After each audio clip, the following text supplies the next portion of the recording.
우리 교재 280페이지에요. 법률행위의 무효와 취소입니다. 먼저 그게 개념을 보시면 일단 법령이 성립 요건을 갖췄기 때문에 법령의 존재에 성립하고 있습니다.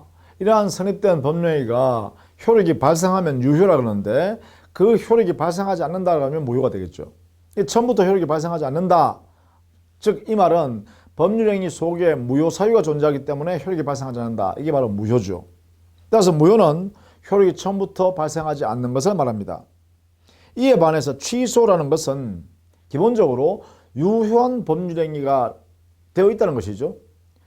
그런데 그 법령의 속에 우리 민법에 규정되어 있는 취소 사유가 존재하기 때문에 그것을 취소하는 것입니다. 그래서 예컨대 제한 능력자가 당의 법정 대리인의 동의도 받지 않고 상대방과 거래를 했다면 이건 취소 사유죠. 또 표의자가 착오에 빠져서 중요분의 착오에 빠져서 중대한 과실이 없는 상태에서 의사표시를 상대방과 거래 행위를 통해서 했다면 이것도 역시 취소 사유죠. 또 타인으로부터 사기 강박을 당해서 의사표시를 통해서 법령을 했다면 이때도 취소 사유죠. 자, 이렇게 제한 능력자이거나 착오가 있거나 또는 사기 강박 이러한 사유가 있었기 때문에 당의 법령을 취소할 수 있다는 것이죠. 그러나 취소하기 전까지는 유효한 관계로 권리 의무가 존재하고 있습니다. 다만 그 취소권을 행사해버리면 무효와 똑같습니다. 처음부터 소급해서 무효인 상태로 바꾸어진다 그죠? 자, 이런 면에서 무효 취소라는 제도가 우리 민법에 두고 있다는 것이죠.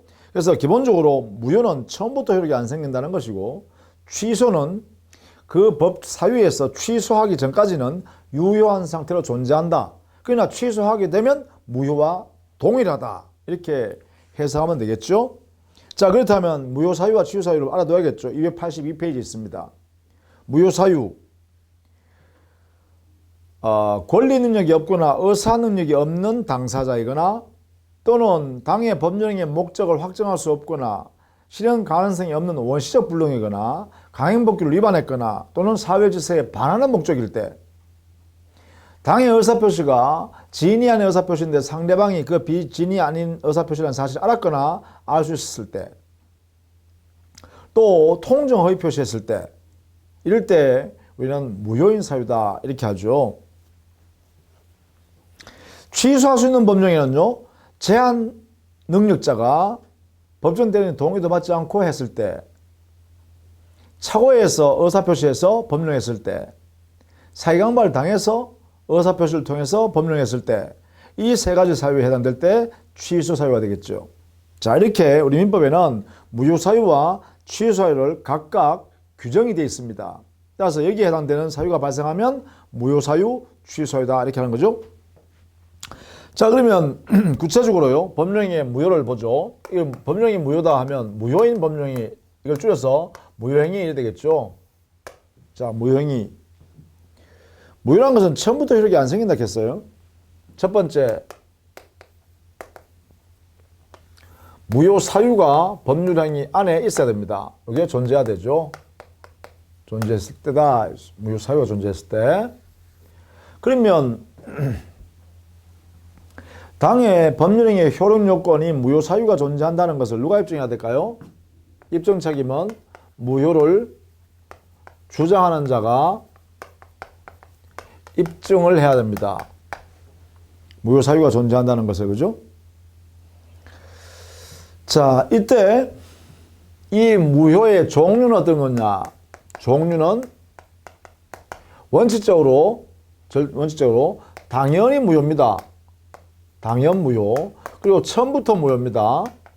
처음부터 무효. 그리고 확정되어 있는 무효입니다. 그리고 모든 사람에 대해서 무효를 주장할 수 있는 절대적 무효입니다. 그리고 전부 무효가 원칙이죠. 그래서 기본적으로 이게 원칙입니다. 이게 원칙이에요. 무효라고 할 때 무효는 당연 무효, 처음부터 무효, 확정적 무효, 절대적 무효, 전부 무효가 원칙이다. 이게 원칙입니다. 그래서 우리가 그냥 무효다 이렇게 하면 이것을 지칭하는 것이죠. 그런데 당연 무효가 아니라 재판상 무효가 있긴 해요. 그런데 우리 민법상에는 재판상 무효가 없습니다. 재판상 무효는 법원의 판결에 의해서 무효가 선고되어야 무효가 되는 것입니다. 이거는 상법에 주로 있습니다. 그래서 우리 시험 보면 안 나오죠. 처음부터 무효. 무효 사유가 있으면 처음부터 무효입니다. 무효 사유가 존재하면 처음부터 효력이 안 생기는 거죠. 확정적 무효. 이 확정적 무효는 확정되지 않은 무효가 있겠죠. 그리고 우리는 불확정적 무효. 또는 이 불확정적 무효를 다른 말로는 유동적 무효 이렇게 표현합니다. 자, 불확정적 무효, 유동적 무효는 우리가 앞에서 무권 대리행위를 배웠죠. 무권 대리행위. 이것이 이제 불확정적, 유동적 무효다. 왜냐하면 본인이 추인하게 되면 유효가 될 수 있으니까. 그렇죠. 그 다음에 절대적 무효. 이게 대립되는 게 바로 상대적 무효가 있을 수 있어요. 그죠? 상대적 무효가 있을 수 있어요. 이 상대적 무효는 어떤 거냐? 이것은 민법 107조 지인이 아닌 의사표시에 1항의 단서에 보면 상대방이, 즉 비진의 표시를 받은 상대방이 비진의 표시라는 사실을 알았거나 또는 알 수 있었을 때 그때 바로 무효다 그랬죠. 이게 그러나 다만 이 무효는 선의 제3자한테 대항할 수 없는 상대적인 성격이 있다 이 말이죠. 그래서 비진의 표시. 그 다음에 민법 108조 통정허위 표시입니다. 그죠? 통정허위 표시인 경우 그 무효는 당사자 사이는 언제나 무효입니다. 그러나 그 무효는 선의 제3자한테 대항할 수 없죠. 그래서 이런 것들을 우리는 상대적 무효라고 한다. 자, 전부 무효가 원칙입니다. 그런데 일부 무효가 되어 나머지는 유효가 될 수 있겠죠. 나머지 유효. 이런 경우도 있을 수 있다. 이 전부 무효, 일부 무효에 관한 이 규정은 우리 민법이 137조에서 규정을 두고 있어요. 일부 무효는 전부 무효가 원칙이다 라고 선언해놨죠. 그래서 일부 무효 사유가 있다 하더라도 이것은 원칙은 전부 무효로 취급한다. 이게 원칙이기 때문에요. 그런데 다만 그 부분만 무효로 하고 예외적으로 나머지는 유효다. 이렇게 선언할 수도 있다는 거죠. 유효다. 다만 이렇게 예외적으로 나머지가 유효다라고 하기 위해서는 반드시요. 이게 당의 법령위가 이렇게 일부 무효와 나머지 유효로 분리할 수 있는 가능성이 있어야 돼요. 분리 가능성, 행위의 분리 가능성. 그리고 그러한 나머지 부분만으로 거래 당사자인 행위 당사자가 하였을 것이라고 인정되어져야 돼요. 이 인정되어지는 이 의사를 뭐라 하냐? 가상적 의사 또는 가정적 의사라고 합니다. 이 가상적 의사가 인정될 때 그때 이제 나머지는 유효라고 인정할 수 있다는 것이죠. 자, 이것이 이제 요건입니다. 가정적 의사가 인정되어진다. 그때 예외적으로 나머지 부분만이라도 유효로 취급할 수 있다. 이렇게 하는 거죠. 이때 가정적 의사를 끄집어내는 것은 바로 법령의 해석 중에 보충적 해석이 있죠.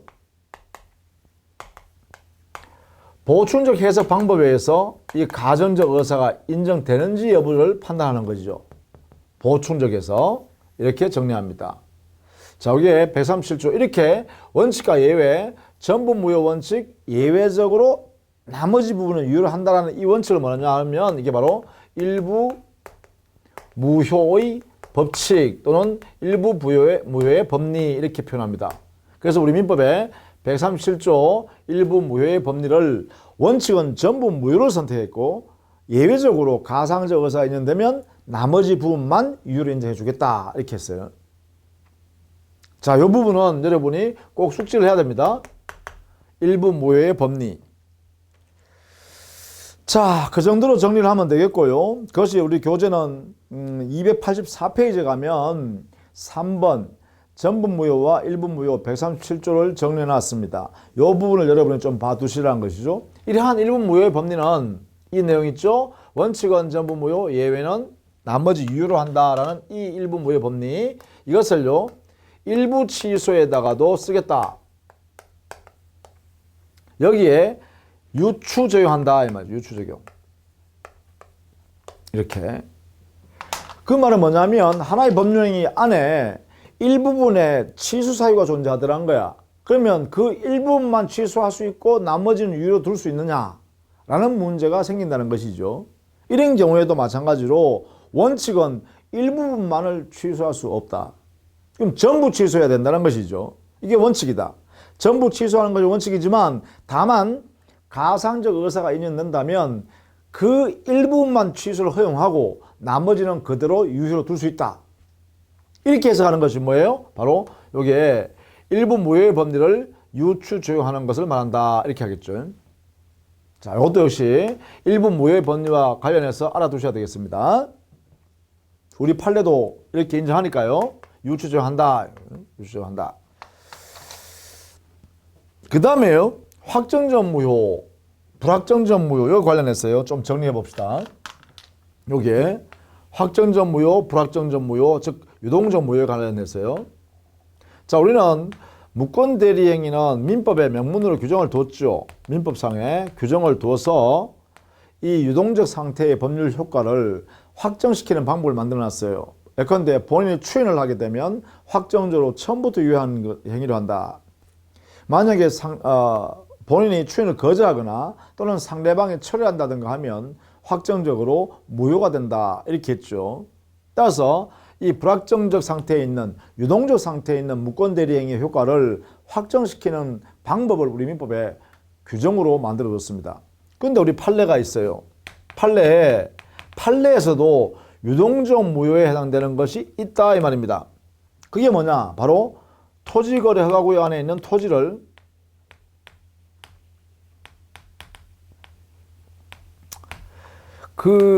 거래한 거죠. 토지 매매 계약을 했다. 이때 이 토지 매매 계약을 했을 때 아직 허가를 받기 전이다. 이런 상태에 있으면 우리 법원에서는 이렇게 판단한다는 거예요. 이 매매 계약은 유동적 무효 상태다 라고 우리 법원이 판단한다는 것입니다. 이렇게 유동적 무효다. 판례. 그러면 이 유동적 무효라는 것은 법원의 판례에서 유동적 무효를 적용해야 돼요. 그런데 우리 민법에는 여기에 유동적 무효의 법리를 규정을 명문화해 둔 것이 없다는 것입니다. 그래서 여기는 오로지 이 영역입니다. 이 영역. 토지거래 허가구역 안에서 아직 허가받지 않는 상태 하에서 토지 매매 계약이 이루어졌다. 그러면 이 토지 매매 계약은 허가받기 전 상태에서는 유동적 무효 상태이기 때문에 이것을 이 매매 계약을 어떻게 유효로 확정시킬 거냐 무효로 확정시킬 거냐 그 사유를 어떻게 할 거냐 정해야 됩니다. 그리고 유동적 무효 상태에 있는 이 매매 계약 상태에서 이 매도인과 매수인 사이의 두 당사자 사이의 법률 관계는 어떻게 정할 것이냐라는 문제가 여전히 남아있게 됩니다. 여기에 대한 논의는 오로지 판례 이론에 의하여 정리할 수밖에 없다. 왜? 명문 규정이 없으니까요. 그래서 우리는 이 영역의 판례 이론을 적용하는 것이죠. 우리 교재는요. 285페이지에 가면 이에 관한 내용이 정리되어 있습니다. 거기에 양갈로 2번에 유동적 무효 거기에 세 번째 줄부터 보시죠. 우리 판례는 국토이용관리법상 토지거래 허가구역 내의 토지 매매 계약의 효력에 관하여 허가를 받기 전의 계약을 유동적 무효인 상태에 있다고 한다. 이에 관해서 다음과 정리한다 했는데 국토이용관리법이 지금은요. 국토의 계획 및 관리에 관한 법률 이용에 관한 법률 국토 계획 및 이용에 관한 법률에 되어 있죠. 이 법 규정으로 바꾸었죠. 법 이름을요. 이 법률 안에 토지거래 허가구역을 지정해 놓고 허가받기 전 단계에서는 효력이 없다. 이렇게 명문으로 규정을 두었다는 것입니다. 이 명문 규정이 바로 유동적 무효의 효과를 인정하고 있다라고 법원이 판단하고 있다는 거죠. 자, 이런 내용들을 가지고 정리를 해 두는 거예요. 자, 그러면 여기는 예를 들면 이렇게 되어 있겠죠. 토지거래 허가구역에 여기 토지거래 허가구역인데 이 안에 갑소유 토지가 이렇게 있더라 이 말이죠. 여기에 이만큼. 그런데 갑과 을이 토지 매매 계약을 이렇게 계약을 하고 10억에 계약을 이렇게 체결하고 계약금은 1억 원을 매수하기로 한 매수인이 매도인 갑에게 이렇게 교부했겠죠. 이렇게. 그래서 중도금 지급할 날짜 뭐 2개월 후에 한다든가 이 계약한 날로부터 2개월 후에 예컨대 5억을 지급한다. 그 다음에 잔금은 또 2개월 후에 그로부터 2개월 후에 4억을 지급한다. 이렇게 계약을 썼겠죠. 이런 사례로 계약되어 있을 때 이 매매 계약에 관하여 이제 분쟁이 생긴다라고 하면 어떻게 법적 효과를 부여할 것인가, 이에 대한 판례들이 우리 민법에 있다는 거죠. 민법에 규정이 없으니까 이론적으로 적용한다는 것입니다. 자, 여기에 판례 이론을 정의해보면 첫 번째, 허가 단계에서는 전까지에서는 이 매매 계약은 유동적 상태의 무효다. 이렇게 돼 있죠. 이게 판례 태도란 거예요. 유동적 무효다. 이게 무효란 거죠. 그럼 여기에 무효라는 말의 의미는, 무효라는 의미는 뭐냐? 여기서 무효라는 의미. 자, 여기에 대해서 이렇게 하죠. 이 매매 계약에 의한 채권 채무가 이게 생기지 않았다, 이런 뜻이에요. 무효라는 의미가. 그러면 채권이 안 생겼으면 법원에 소송을 제기할 수 없죠. 소제기가 안 된다, 이런 이야기죠. 또 채무가 없다, 이 말은 채무 불이행이 발생할 수가 없다, 이 말이겠죠. 채무 불이행이 없다, 이 말은 그것도 어떤 의미냐? 바로 손해배상 청구권이라는 이 손해배상 청구권, 줄여서 손배 청구권이라는데 이것도 성립하지 않는다, 이 말이죠. 동시에 계약 해제, 법정 해제권도 행사할 수 없다, 이런 이야기 됩니다. 왜? 이 손해배상 청구권이나 계약 해제권이라는 것은 법정 해제입니다. 이것은 채무 불이행을 요건으로 해서 나오는 제도이기 때문에 그렇습니다. 그렇다면 채무 불이행이 존재하지 않는다면 손해배상 청구권도, 그에 따른 손해배상, 그에 따른 계약 해제권도 행사할 수가 없습니다. 이게 바로 여기에 있는 무효의 의미입니다. 무효의 의미. 그 다음에 두 번째는요. 세 번째는 여기에 유동적 무효라는 것은 또 어떤 의미냐 하면 이게 계약금에 관한 이야기예요. 매매 계약이 무효라면 계약금을 지급하기로 한 1억 원 지급하기로 한 약속인 계약금 계약. 계약금 1억 요 부분에 대해서요. 자, 계약금 1억 원 어떻게 만들어지냐 하면 당사자의 계약금 계약에 의해서 만들어져요.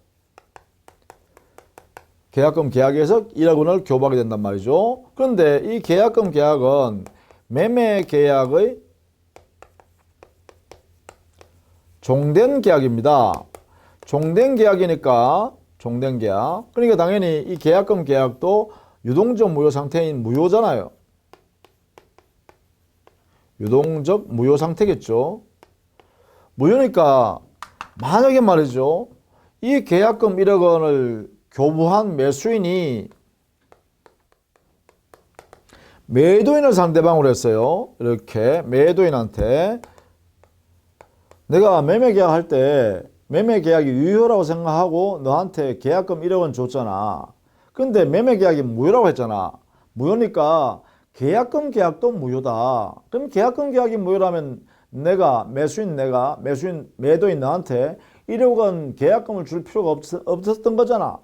그렇다면 이 매도인 너한테 줬던 1억 원 이거 반환해라 라고 청구권을 행사했어요. 이렇게 이 1억 원 반환 청구권, 계약금 반환 청구권 뭐냐? 이게 바로 야, 무효인데 네가 가지고 있는 것은 부당한 이득이잖아. 따라서 부당이득 반환 청구 이걸 행사하는 거죠.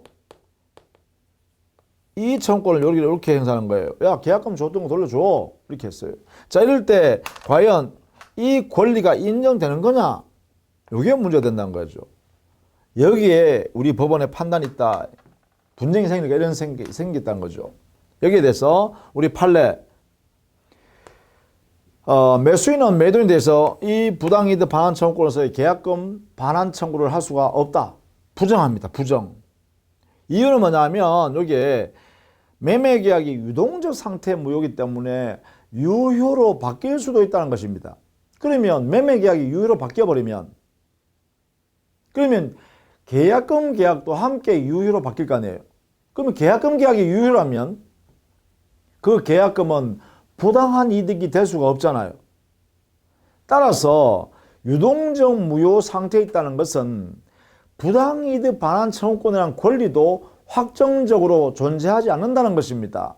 그러니 결론적으로 계약금의 반환 청구권이 부당이득 반환 청구권이라는 것인데 이 부당이득 반환 청구권의 권리가 이것이 확정되지 않았다. 그죠?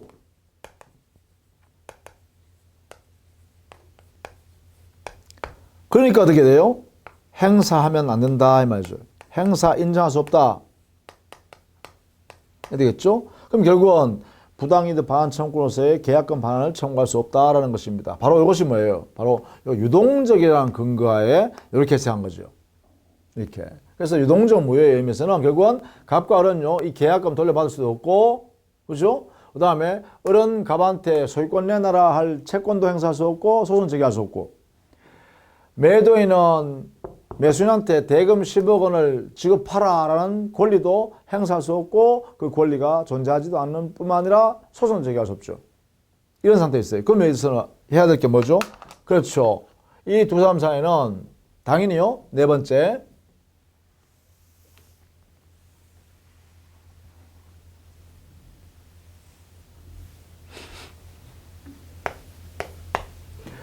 양 당사자는 허가 신청할 협력 의무가 있다. 그죠? 자, 이 의무는 신의 성실의 원칙상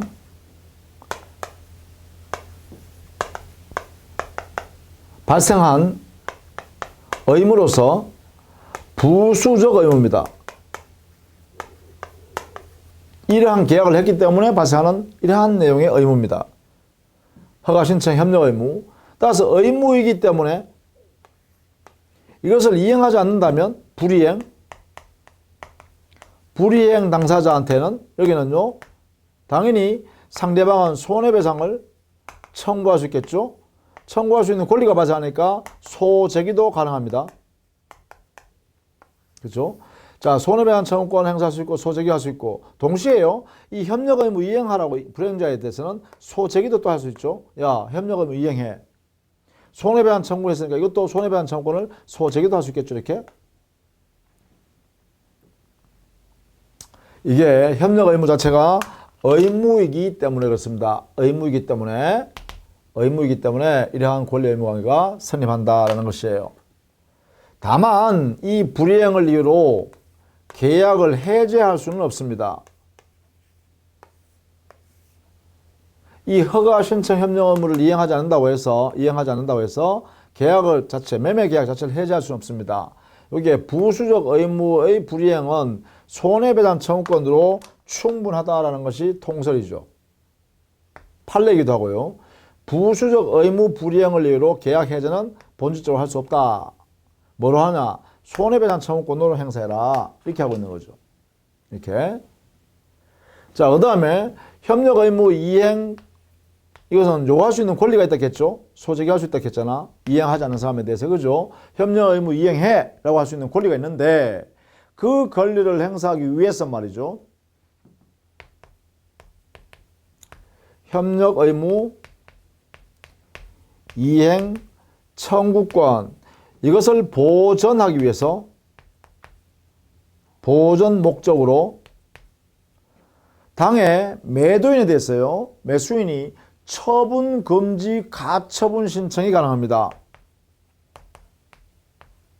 당의 목적 물건의 처분 금지 가처분 신청이 가능해요.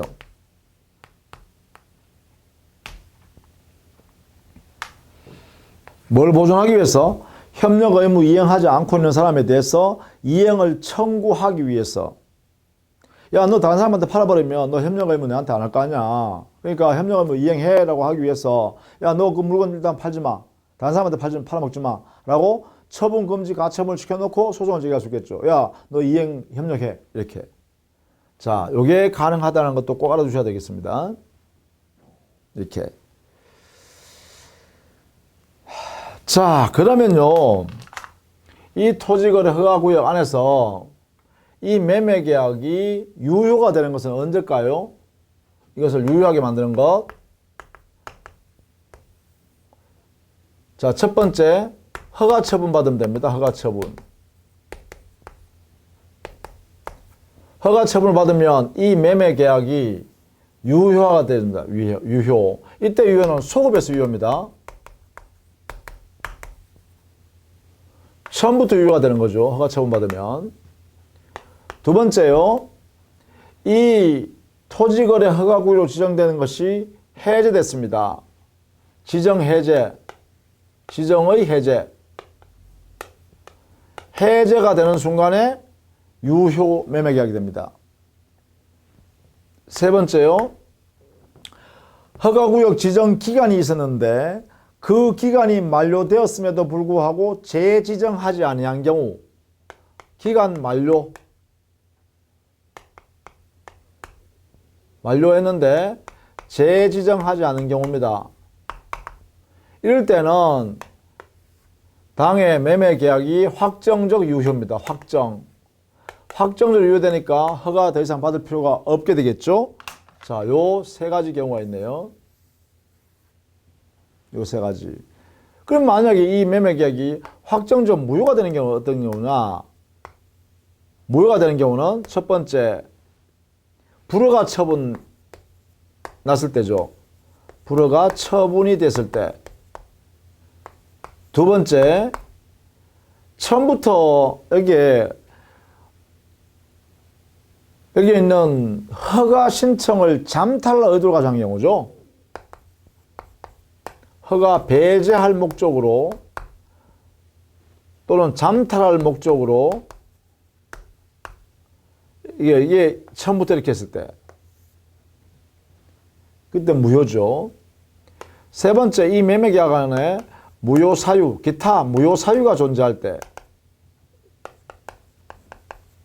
그러면 무효입니다. 그죠? 이런 내용을 할 수 있겠죠. 이게 무효다 이거죠. 무효. 자, 이게 이제 토지거래 허가구역에 있어서의 문제되는 거죠.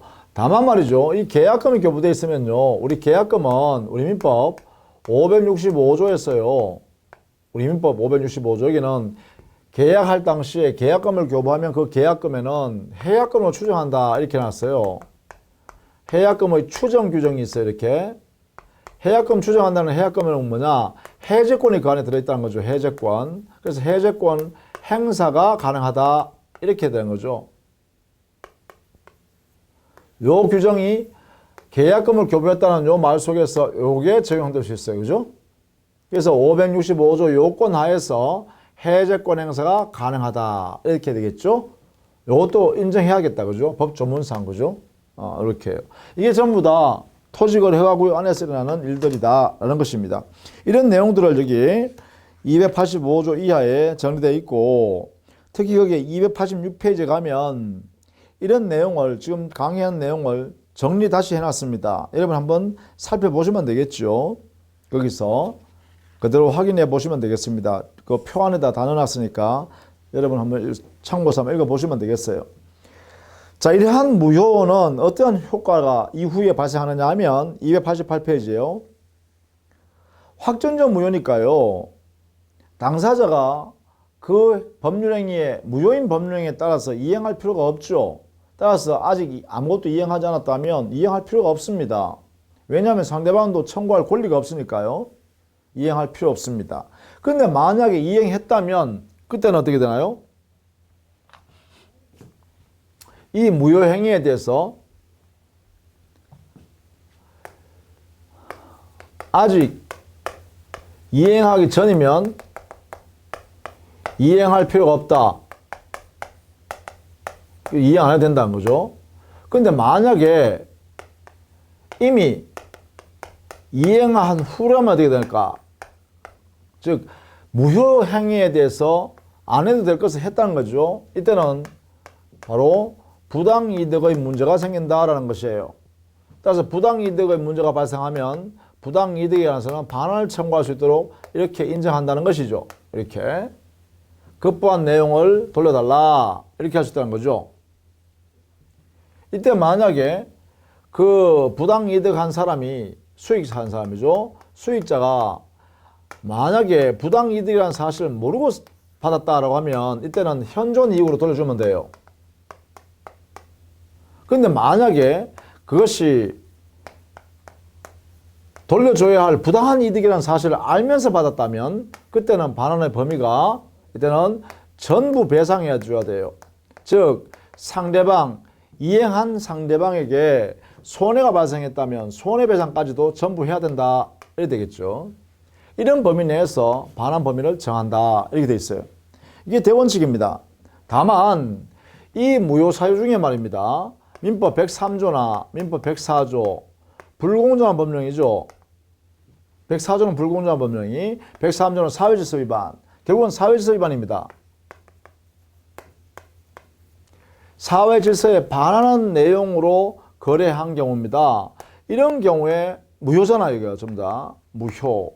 그럼에도 불구하고 이행을 했다면, 이행 후라면 이때는 어떻게 돼요? 우리 민법 746조 불법 원인급여가 적용되죠. 이렇게 즉 사회질서 위반이라는 이 불법을 원인으로 해서 재산을 급여, 재산을 주어버리는 사람요. 이런 경우에는 746조에서요. 불법 원인급여 한 사람은 그 급부한 부분에 재산을 반환 청구할 수 없다. 이렇게 만들어놨죠. 인정하지 않는다. 이렇게 규정해놨어요. 그러니까 103조, 104조에 근거하여 사회질서에 반하는 내용으로서 거래한 당사자는 무효임에도 만약에 상대방한테 재산을 내줬다면 그 재산은 돌려받을 수 없다. 이렇게 막아놨다는 것입니다. 여기에 이러한 특징이 있다는 것을 꼭 또 알아두셔야죠. 자, 이러한 무효제도는요, 우리 무효행위는 일부 무효만 있는, 법리만 있는 것이 아니라 무효행위에 대해서는 무효행위를 전환합니다. 전환하는 법리를 우리 민법에 138조에서 규정을 두었어요. 뭐냐면 실제로 한 A 행위라는 법령이가 무효 사유가 있어서 무효인 행위입니다. 이게 실제 행위죠. 실제로 한 행위가 A 행위인데 무효행위예요. 그런데 당사자가 하지도 않은 B라는 법률 행위로 이렇게 바꾸어서 유효한 행위로 바꾸겠다는 거야. 이게 무효행위가 유효행위로 이렇게 바꾼다는 거야. 이때 이 B 행위는요, 실제 행위가 아니라 가상적 행위죠. 실제로 하지 않은 행위예요. 그렇다면 이렇게 A 행위에서 실제로 한 A 행위, B 행위로 이렇게 바꾸어 주는 걸 전환이라 그러는데 이렇게 바꾸기 위해서는 일정한 요건이 필요합니다. 그 요건을 우리는 민법 138조에서 규정을 했다는 것이죠. 거기는 첫 번째, 최소한 A 행위 속에 B 행위의 요건을 모두 여기서 구비하고 있어야 됩니다. 포함하고 있어야 됩니다. 이렇게. 이게 구비를 하고 있어야 돼요. 구비. 실제로 한 A 행위 속에 있어야 된다는 거죠. 두 번째는요, 행위 당사자가 실제로 A 행위를 했지만 이 A 행위가 우리 민법 규정에서 무효인 A 행위가 된다는 것을 당사자가 알았더라면 A 행위 안 하고 B 행위를 아마도 했을 거야 라고 인정되어야 됩니다. 이걸 뭐라 하냐? 이걸 우리는 가상적 의사가 인정되어져야 한다 이렇게 해요. 뭐 가정적 의사를 하기도 하죠. 이게 인정되어야 합니다. 이때 역시 가상적 의사, 가정적 의사는 보충적 해석에서 나오죠. 보충적 해석에서죠. 여기에서 가상적 의사를 해석해내는 거죠. 이 두 가지 요건을 갖추면 이렇게 A 행위에서 B 행위를 바꿀 수 있어요. 다만 여기서 대전제가 이론적으로는 여기에 B 행위는 원칙적으로 요식 행위가 아니어야 합니다. 요식행위가 아닐 것. B행위가 요식행위라면 요식행위로의 전환은 아주 어렵습니다. 거의 인정되지 않습니다. 민법 규정이나 판례가 인정하는 외에는 요식행위로의 전환은 원칙적으로 안 된다. 이렇게 해석하면 되겠죠. 자, 이게 전환의 법리다 라는 것이에요.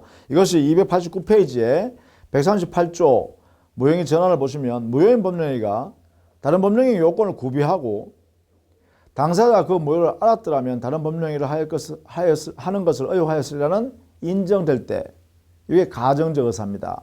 그때 다른 법령행위로 효력을 가진다 이났죠. 자, 여기는 여러 가지 판례가 있다 그러죠. 전환 인정한 판례. 이 판례도 여러분 교재에 정리해놨죠. 여러분 교재 290페이지에 보면 양갈로 3번에 동그라미 3번에 있습니다. 3번에 보시면 요식행위로 전환한 우리 신분행위 중에서 우리 판례가 인정하는 게 있죠. 예를 들면 출생신고 행위가 무효인데 실제로 한 행위는 출생신고예요. 근데 무효인데 그 출생신고한 당사자가 아버지 입장에서 그 혼인 외의 자를 자기 자식이라고 인정하는 걸, 그것을 출생신고를 했네요. 근데 그러면 그 출생신고를 인지신고로 이렇게 바꿔주겠다라는 것이죠. 무효인 출생신고를 유효한 인지신고로 바꾼다든가 출생신고, 무효인 출생신고를 입양신고 행위로 바꾸어서 유효한 것으로 인정해 주겠다 이런 거죠. 이런 것들이 여기에 판례가 있다라는 것이에요. 특히 신분행위에 많이 인정하고 있죠. 인정한 예가 많다. 그렇죠? 자, 이것을 무효행위 전환을 합니다. 그 다음에 우리 민법에는 무효제도 안에요. 무효인 행위를 추인하는 행위를 인정하고 있어요. 추인이라는 것은 추후에 그 내용을 인정한다는 제도인데, 자, A라는 무효 행위에 무효 사유가 있기 때문에 무효인 행위입니다. 이게. 그런데 이 행위 당사자가 추인을 통해서 이 A 행위를 A 다시 행위로 이렇게 새롭게 태어나게 만드는 거죠. 새로운 법령행위로 이렇게 인정하는 제도, 이걸 간주 제도라고 그러죠. 이렇게 인정하는 제도를 우리는 추인이라고 그래요. 추인. 그러면 추인은요, 추인하기 위해서는 자, A 행위가 무효인 사유가 있어서 무효 행위라면 A 다시라는 새로운 행위로 이렇게 바꿔주려고 그러면 여기에 무효 사유가 최소한 종료돼야 되겠죠. A 행위라는 행위 속에 무효 사유가 종료되어 없어져야 됩니다. 종료 후에 추인을 할 수 있는 거죠. 그래야 무효 사유가 종료되어서 없어졌으니까 새로운 행위가 될 수 있다 이 말이죠. 이렇게. 그것이 바로 추인의 제도다라는 거예요. 그러면 추인은 반드시 무효행위 추인을 하기 위해서는 반드시 뭐 있어야 된다? 그래요. 무효 사유가 종료한 후에 추인할 수 있는 것이다. 이게 가장 중요한 요건이에요. 추인하기 위한 요건. 무효행위 추인을 하기 위한 요건에서 가장 중요한 것. 그렇기 때문에요. 만약에 무효 사유가요, 종료가 될 수 없는 사유일 때는 추인이 허용되지 않습니다. 즉, 무효행위 추인이 불가능한 무효.